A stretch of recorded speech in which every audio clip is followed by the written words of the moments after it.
बहुत nationalist feeling के साथ यहाँ पे आए हैं फॉर द आर्मी और जो इंडिया की लीडरशिप है, स्पेशली नरेंद्र मोदी जी और उनकी पूरी टीम के लिए lot of respect, lot of courage और सैल्यूट है हमारी आर्मी को।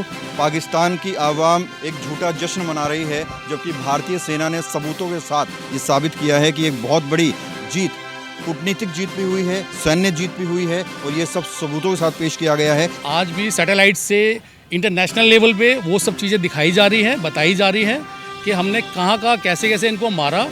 मैं अपोलो क्रेन्स के अंदर जॉब करता हूँ, मेरे बॉस है मिस्टर अरुण महाजन। हमारी 4 क्रेन जम्मू सिटी के अंदर चल रही है। आप बिलीव करिए, मेरे बॉस ने ये बोला कि आप अपनी क्रेनें कोई वहीं लेके निकालेगा नहीं, वहीं पे रहेंगी और अपना हमारा 25 लोगों का स्टाफ है, एक भी स्टाफ वहाँ से छोड़ के नहीं भागा। ये टेलर दिखाया गया है, जब हम असली रूप में आएंगे ना तो उनका एक तिनका भी नज़र नहीं आएगा। हमारा डिफेंस सिस्टम ने अच्छा जवाब दिया, करारा जवाब दिया है। आज पाकिस्तान देख सकता है कि हम क्या क्या इंटरसेप्ट कर सकते हैं। भारत माता की जय। नमस्कार, मैं हूं प्रवीण और आप देख रहे हैं इंडिया टाइम 24 न्यूज़। अभी हाल ही में 22 अप्रैल को पहलगाम में आतंकवादी हमला हुआ, 27 भारतवासी मार दिए गए। उसके बाद मामला गरमाया, भारत पाकिस्तान के बीच मिसाइलें दागी गई और अब सीज़ फायर हो चुका है। लेकिन इस बीच भारतीयों में देश प्रेम की भावना है, राष्ट्रीयता की भावना है, जिसे जाहिर करने के लिए समय समय पर आप देखते भी होंगे, अभी हाल ही में इंडिया गेट पर तिरंगा यात्रा निकाली गई और विशाल तिरंगा यात्रा से एक संदेश दिया गया राष्ट्रीयता के लिए, देश प्रेम के लिए। और आज भी कुछ लोग हमारे साथ मौजूद हैं जो इंडिया गेट पर पहुंचे हुए हैं। हालांकि इंडिया गेट के आसपास सिक्योरिटी रीजन से रिपोर्टिंग करना अलाउड नहीं किया गया, लेकिन उसके बगल में खड़े होकर इनसे आज जानते हैं कि किस भाव के साथ ये लोग पहुँचे हुए हैं। क्या नाम है सर आपका? मेरा नाम मनु शर्मा है। पहले तो भारत माता की जय। आज इंडिया गेट पर आप पहुंचे हैं, क्या कहना चाहते हैं सेना के बारे में, देश के बारे में, क्या भाव लेकर आज पहुंचे हैं? आज हम बहुत नेशनलिस्ट फीलिंग के साथ यहाँ पे आए हैं फॉर द आर्मी और जो इंडिया की लीडरशिप है, स्पेशली नरेंद्र मोदी जी और उनकी पूरी टीम के लिए lot of respect, lot of courage और सैल्यूट है हमारी आर्मी को, जिन्होंने इतना करेज के साथ इस फाइट को, पाकिस्तान को उनकी रियलिटी दिखाई है और उनको बैकफुट पे थ्रो किया है। जो सीज़ फायर हुआ है उससे खुश हैं आप?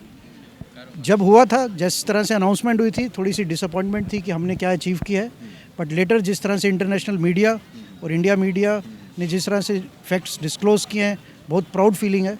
और मुझे लगता है मोदी जी ने खाली अपना सीना ही, पूरे देश का सीना 56 इंच का कर दिया है।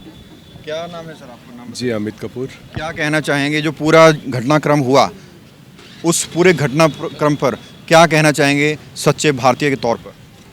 उससे देखिए, मुझे ये लगता है कि जो मोदी जी के नेतृत्व में जो वो चीज़ हो रही है, हम लोग बहुत सेटिस्फाई हैं। पहले थोड़ा सा डिसपॉइंट हुआ था जब ये सीज़ फायर का सुना, थोड़ा सा महसूस हुआ अपने को, थोड़ा सा महसूस हुआ, लेकिन बाद में एहसास हुआ कि उनका हर एक जो पॉइंट था वो एक अच्छे कदम था।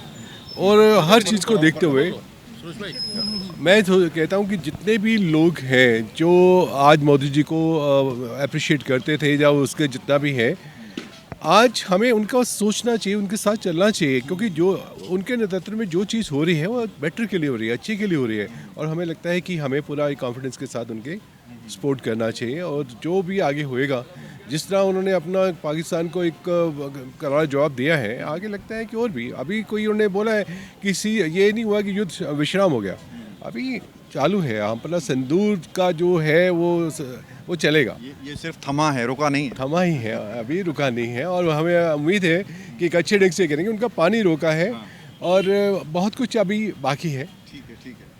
मैं सिर्फ इतना बोलना चाहूँगा कि हम लोगों को ये बताया जा रहा था पीछे 10 दिन पहले कि कौन विन हुआ है, किसने जीता है, किसने नहीं जीता है। मोदी जी ने उस टाइम तक आके पब्लिकली अनाउंसमेंट नहीं किया था। मैं ये बोलता हूँ कि मोदी जी ने तो बाद में आके अनाउंसमेंट किया, हमें पहले से मालूम था कि हम लोग विन हो चुके हैं और हम विन होना ही था। दूसरी बात, ये सेना का जो अपना एक उनको बताने का तरीका, सबसे पहले बोलूँगा नाम बताने का तरीका, वो हमने अच्छे से उनको नाम बता दिया है कि हमारा मोदी जी का नाम नहीं, पूरे 140 करोड़ का नाम क्या है। और दूसरी बात, जब उन्होंने मोदी जी ने ये सोचा मारने के लिए अंदर घर में घुस के, हम लोग तभी विन हो गए थे। हमें ये कंप्लीट करने के बाद में, सीज फायर करने के बाद में हमें बोलने की ज़रूरत नहीं है कि हम लोग जीते हैं, हारे हैं। हम लोगों ने जब ये सोचा, मोदी जी ने सोचा, 140 करोड़ के बिहाफ पे सोचा, और जब उन्होंने ये एक्शन लिया ना कि हम उनके घर में घुस के मारेंगे, और वो मारा भी। आज भी सैटेलाइट से इंटरनेशनल लेवल पे वो सब चीज़ें दिखाई जा रही हैं, बताई जा रही हैं कि हमने कहाँ कहाँ कैसे कैसे इनको मारा, और आगे भी मारेंगे अगर ये लोग अपनी हरकतों से बाज नहीं आएंगे, अगर ये जवान बच्चों को मिसगाइड करना नहीं बंद करेंगे। एक चीज़ के लिए मैं आपको, और इसके लिए पूरे देशवासियों को, इसके लिए मैं दिल से शाबाशी भी दूंगा और उनके लिए क्लैपिंग भी करूंगा। इस घड़ी के अंदर हमारे मुस्लिम भाई सबसे ज़्यादा हिंदू भाई के साथ में कंधे से कंधा मिला के खड़े रहे, बिकॉज कि हम लोग 140 करोड़ का जब नाम लेते हैं तो उसमें हिंदू मुस्लिम नहीं रह जाता, उसमें 140 करोड़ का मतलब है 140 करोड़। उसमें हिंदुओं ने भी उतना बढ़ चढ़ के हिस्सा लिया, उतना मुस्लिम ने भी लिया, सिख ने भी लिया, ईसाई ने भी लिया, सब धर्मों ने।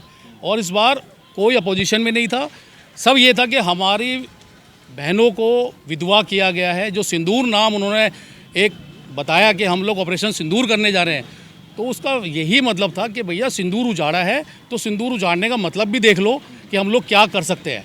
और एक और चीज़ है इसके अंदर, जो बताया गया कि साहब हम लोगों को यहाँ मारा गया, वहाँ मारा गया, आज के टाइम में वो लोग अपने जनाजे छुपाने पे मजबूर हैं कि जनाजे छुपा के वो लोग रात के 3-3 बजे वो दफनाए जा रहे हैं। क्या ज़रूरत है? अरे है, तुमने गलतियाँ की, एक्सेप्ट करो। और इस बार हम लोग फिर ये बार बोलेंगे कि मोदी जी ने जो 140 करोड़ का सीना चौड़ा किया है गर्व से, वो आगे भी ऐसा चौड़ा करते रहेंगे और हम उनके साथ में इस चीज़ को लेके। इससे पहले मैं सारे विपक्ष को एक बात बोलूँगा, जैसे आपने युद्ध से पहले आपने अपना सपोर्ट मोदी जी को दिया था, उन पे ट्रस्ट किया था, वो ट्रस्ट अभी भी बनाए रखो। आज के टाइम में हर वो पाकिस्तानी, हर वो चाइना का आदमी, हर वो ऐसा इंसान जो इंडिया को लाइक नहीं करता है, वो आपकी छोटी छोटी क्लिपिंग ले लेके वो अपने देश में दिखा रहा है। अभी ये टाइम नहीं है आपस में एक दूसरे के ऊपर कीचड़ उछालने का। अभी एक बन के आपके इलेक्शन आ रहे हैं बिहार में, आप अपने इलेक्शन को कंटिन्यू करो, मगर उसमें मैं यही बोलूँगा कि अपने इस मुद्दे को मुद्दा ना बनाया जाए, जो कि हमारे आर्मी से, हमारी डिफेंस से, हमारी नेवी से, हमारी हर फोर्स से कनेक्ट है। उसके अंदर ये मुद्दा को लाना ही नहीं चाहिए। ये मोदी जी को स्पष्ट बोल देना चाहिए कि भैया आप लोगों को जो डिस्कशन करना है आप पार्लियामेंट के बंद कमरे में करिए, अपोजिशन के सीनियर लोग बैठे हैं वहाँ पे, पब्लिकली इस चीज़ को उजागर करना, उस चीज़ से बात करके उनको एक और मुद्दा दे देना। ये आज के टाइम में वॉर सिर्फ वेपन्स की नहीं है, वॉर आज के टाइम में पैनिक करने की भी है। वॉर आज के टाइम में मीडिया के थ्रू कैसे कैसे बातों को आगे फैलाया जाता है, फेक नेगेटिव कैसे सेट किया जाता है, ये उसकी भी लड़ाई आज के टाइम में हो गई है। वही तो हमें करना है। मैंने तो अपने स्टेटस पे भी लगाया था कि कोई भी हमारे आर्मी का जवान का कोई भी वीडियो किसी को शेयर ना करें। मैं अपोलो क्रेन्स के अंदर जॉब करता हूँ, मेरे बॉस है मिस्टर अरुण महाजन, हमारी 4 क्रेन जम्मू सिटी के अंदर चल रही है। आप बिलीव करिए, मेरे बॉस ने ये बोला कि आप अपनी क्रेनें कोई वहीं लेके निकालेगा नहीं, वहीं पर रहेंगी, और अपना हमारा 25 लोगों का स्टाफ है, एक भी स्टाफ वहाँ से छोड़ के नहीं भागा। हम लोगों ने रिस्पॉन्सिबिलिटी ली, हमारे CMD साहब महाजन ने रिस्पॉन्सिबिलिटी ली कि इसलिए कि वहाँ से कोई भी लेके ना भागे, उनको मैसेज ना चले जाए कि इंडियंस भाग रहे हैं। हम लोग वहाँ से भागे नहीं, जम्मू में आज भी वो खड़े हैं और हम उनको सर्टिफिकेट देने हैं कि भैया आप प्राउडली सर्टिफिकेट को एक्सेप्ट करो कि वो आपका राइट बनता है। और आगे भी कोई अभी वॉर ख़त्म नहीं हुई है, 18 मई तक के लिए उस पर अभी सुनवाई होनी है। जब तक वो पानी का इशूज़ ना हो जाए और ये टेररिस्ट को ना हमको दे दें और ना उसके लिए बंद करें, तब तक वो हमारा सिंदूर ऑपरेशन चालू है।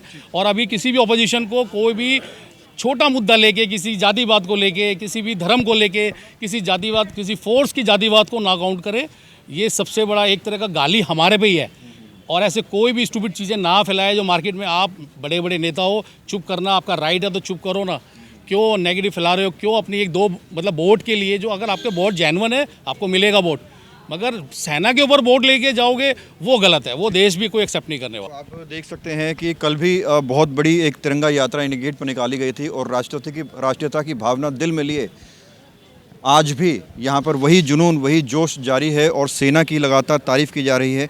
क्या कहना चाहेंगे सर, जिस तरह से युद्ध हुआ, सीज फायर हो गया, पूरा घटनाक्रम हुआ, कैसे देखते हैं इसको? सर एक बात बताऊं, अभी तो जैसे आप फिल्म देखते हैं ना, फिल्म ये ट्रेलर दिखाया गया है। जब हम असली रूप में आएंगे ना तो उनका एक तिनका भी नजर नहीं आएगा। हमारे दिल्ली के अंदर, पूरे भारत माता के अंदर सबको एक प्यार किया जाता है, सबको एक अपना मनाया जाता है। यहाँ कोई जात नहीं है, कोई धर्म नहीं है, एक दूसरे को हम गले मिलते हैं। अब देखा ना, सिंदूर नाम क्यों पड़ा? सिंदूर के चक्कर में हम जितने लोग हैं सब एक हो गए। पहले कोई उधर भाग रहा था, कोई उधर, पूरा देश विदेश हमारे साथ है। देश को यूनाइट कर दिया उसने। पूरा देश को, हर घर में, मैं तो चाहता हूँ हर घर में एक बच्चा हमारा फौज में होना चाहिए, जो देखो घर द्वार छोड़ के, और वो हमें धमकी देते परमाणु बम का। अरे हमारे इंडिया के अंदर, हमारे भारत के अंदर एक एक बच्चा परमाणु बम लेके घूम रहा है। तो आप देख सकते हैं ये पूरा युद्ध हुआ, पाकिस्तान की आवाम एक झूठा जश्न मना रही है, जबकि भारतीय सेना ने सबूतों के साथ ये साबित किया है कि एक बहुत बड़ी जीत, कूटनीतिक जीत भी हुई है, सैन्य जीत भी हुई है, और ये सब सबूतों के साथ पेश किया गया है, जिसका जश्न आज भारत में पूरे देश में मनाया जा रहा है। और भी लोगों से बात करते हैं। क्या नाम है सर आपका? मेरा नाम अनुराग रोहिला है। अनुराग जी, क्या कहना चाहेंगे? आप आज इंडिया गेट पर आप पहुंचे हैं, राष्ट्रपिता की भावना लिए। पहुंचा हूं इसलिए कि हमें आज के टाइम पे ये कहना चाहिए कि हम बहुत आगे निकल चुके हैं। जो आज़ादी के टाइम पे जो इंडिया था बहुत पिछड़ा हुआ था, आज वो इंडिया नहीं रहा है। आज इंडियन गवर्नमेंट ने बहुत आगे तक पहुंचाया है, नेशनल लेवल पे, इंटरनेशनल लेवल पे। हमारा डिफेंस सिस्टम ने अच्छा जवाब दिया, करारा जवाब दिया है। आज पाकिस्तान देख सकता है कि हम क्या क्या इंटरसेप्ट कर सकते हैं, वो घुस भी नहीं कुछ लोग सकते ये हमारे कह रहे हैं कि अंदर। सीज फायर होना नहीं चाहिए था, पीओके में घुसना चाहिए था और उसको कब्जा करना चाहिए था। पीओके कब्जा करना या नहीं कब्जा करना, ये गवर्नमेंट का एक डिसीज़न रहेगा। हम आपस में कितनी भी बात कर लें, इंटरनल पॉलिसीज़ क्या हैं एक आम जनता को नहीं पता। क्या होना चाहिए, क्या नहीं होना चाहिए, वो एक गवर्नमेंट ही डिसाइड करेगी। आज उन्होंने ऑपरेशन सिंदूर किया तो वो उनका डिसीजन था, किसी के कहने से नहीं हुआ। गवर्नमेंट अच्छे से समझती सही है क्या गलत है, राष्ट्र हित में क्या है और क्या सही नहीं है। जो पहलगाम में हमला हुआ, 27 लोग हमारे मारे गए भारतीय, और जब युद्ध हुआ तो तब भी कुछ सैनिक भी शहीद हुए हैं, तो उनको कैसे आप किन शब्दों में आज श्रद्धांजलि देना चाहेंगे? मनीष, शहीदों को तो हम हमेशा श्रद्धांजलि देते हैं, क्योंकि वो हमारे देश के हीरो, रियल हीरो वही है हमारे, और उनके परिवार वालों के साथ हमारी पूरी भावना है, संवेदनशील भावना है। और देश के अंदर अगर वो शहीद हुए हैं तो हम लोगों को उन पे प्राउड फील करना चाहिए, ना कि ये ढूंढना चाहिए कि कौन जीता कौन हारा, वो नहीं होना चाहिए। अगर उन्होंने हमारे लिए अपनी जान कुर्बान करी है, हमारे को गर्व से कहना चाहिए वो हमारे रियल हीरो हैं और आगे भी रहेंगे। चाहे वो एक फ़ौज का सेना पे खड़ा हुआ, एक बॉर्डर पे खड़ा हुआ एक सिपाही हमारा, चाहे वो हमारे एक देश का सिटी के अंदर भी एक पुलिस जो एक हवलदार भी खड़ा है, कांस्टेबल भी खड़ा है, वो भी हमारे देश का सिपाही है। क्या नाम है सर आपका? मेरा नाम सुरेंद्र कुमार है। कहेंगे कितना फ़ख्र हो रहा है अपने देश की सेना पर, सरकार पर, ये जो पूरा बहुत ज़्यादा फ़ख्र है जी, जो इन्होंने किया बहुत ठीक किया। ऑपरेशन सिंदूर जो सबके सामने है, सबको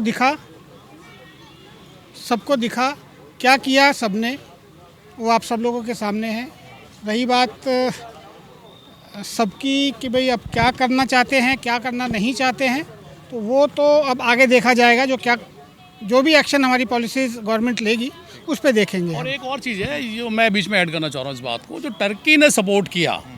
सब लोग पूछ रहे हैं भाई, हम लोगों ने इनको कोविड के टाइम पे इनको वैक्सीनेशन प्रोवाइड किया, भूकंप आया तो सबसे पहले इंडिया ही वहाँ पे पहुँचा, क्योंकि मोदी जी का विज़न है कि भैया हम लोग सुनने के बाद नहीं बैठ सकते, जो नीड है सबको, वो किसी भी कंट्री के अंदर हो, मोदी जी सबसे पहले खड़े होते हैं वहाँ जाके। Even not Modi ji, India का ये नेचर रहा है। उसके बाद में आज टर्की जो सपोर्ट कर रहा है, मेरा जो अपना मानना है कि उसको न्यूक्लियर पाकिस्तान पर ईजिली प्रोवाइड कर सकता है, कैसे बन सकता है वो, कैसे क्या क्या उसके अंदर चीज़ें चाहिए। टर्की और किसी देश के पास जाके उसके बनाने के ऑप्शंस को नहीं ढूंढ सकता है, ये मेरा अपना पर्सनल ओपिनियन है। तो मुझे लगता है कि शायद टर्की इसके लिए इनको सपोर्ट किया, और आज हम लोग ये बोलेंगे कि टर्की को बिल्कुल बाइकआउट करो। हमारे उन्होंने देशवासियों ने बहुत प्राउडली उनको बाइकआउट किया। मेरे को इस बोलने में कोई शर्म की बात नहीं है कि आज हम लोग सेफ से लेकर, ट्रांसपोर्टेशन से लेकर, और एक विजिट करने में जो हम लोग एक आ गए, अभी छुट्टियाँ आ रही है बच्चों की, उसमें लोग काफ़ी वहाँ प्लान करते हैं वहाँ जाने के लिए, वो भी कैंसिलेशन हुई है काफ़ी लोगों की छुट्टियाँ। तो कहीं ना कहीं एक मैसेज है, ये सब अजरबैजान वगैरह हमने तो सुना, ये पहली बार होगा, कहाँ से पैदा हो गए ये लोग, कब पैदा हुए ये लोग, इनको ये नहीं मालूम कि अगर इंडिया ने एक बार देख भी लिया ना, ये जहाँ पे है वहीं पे बह जाएंगे ये लोग। अब किस तरह बह सकते हैं वो आप और हम सब समझते हैं। जिस तरीके से मालदीव को सबक सिखाया गया था लक्षद्वीप का उद्घाटन करके, उसी तरीके से इन लोगों को भी सबक सिखाना ज़रूरी है। टूरिस्ट को रोका जाए वहाँ जाने के लिए और बाइकआउट किया जाए कोई भी प्रोडक्ट लेने के लिए वहाँ से। तो आप ये तमाम लोग आप देख सकते हैं, ये तमाम भारतीय हैं और ये जो पूरा घटनाक्रम हुआ इसकी सबसे अच्छी बात ये रही कि इसने साबित कर दिया कि ये लड़ाई दो देशों की नहीं है, दो सरकारों की नहीं है, ये 140 करोड़ देशवासियों की लड़ाई है और हर हिंदुस्तानी की लड़ाई है जिसे भारत ने बखूबी जीत कर दिखाया है। बहरहाल कैमरा जर्नलिस्ट प्रशांत साथ प्रवीण, इंडिया टाइम 24 न्यूज़। खबरों से खबरदार रहने के लिए चैनल को सब्सक्राइब करें और प्रेस करें बेल आइकन।